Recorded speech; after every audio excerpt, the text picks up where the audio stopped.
પાઠ 17 ન્યાયતંત્ર. પ્રશ્ન 1. ગુજરાત રાજ્યની વડી અદાલત ક્યાં આવેલી છે? અમદાવાદ. ભારતમાં સર્વોચ્ચ અદાલતનો પ્રારંભ ક્યારે થયો હતો? 28 જાન્યુઆરી 1950. સર્વોચ્ચ અદાલતના ન્યાયાધીશોની નિમણૂક કોણ કરે છે? રાષ્ટ્રપતિ.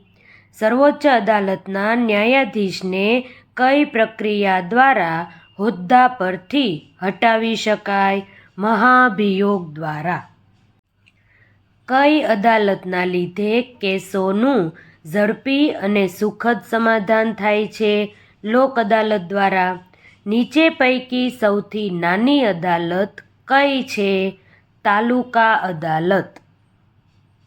દેશની સૌથી મોટી અદાલત કઈ છે? સર્વોચ્ચ અદાલત. રાજ્યની સૌથી મોટી અદાલત કઈ છે? વડી અદાલત. વડી અદાલતનો વ્યવહાર કઈ ભાષામાં થાય છે? અંગ્રેજીમાં.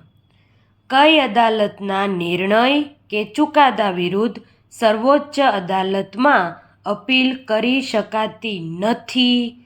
લશ્કરી અદાલત. ભારતની કઈ અદાલતનો ચુકાદો ભારતની કોઈ પણ અદાલતમાં પડકારી શકાતો નથી? સર્વોચ્ચ અદાલત. ચોરી, લૂંટફાટ, મારામારી વગેરે કયા દાવાઓ કહેવાય? ફોજદારી દાવા. ભારતના નાગરિકોના મૂળભૂત હકોનું રક્ષણ કરવાની અંતિમ સત્તા કોની પાસે છે? સર્વોચ્ચ અદાલત પાસે.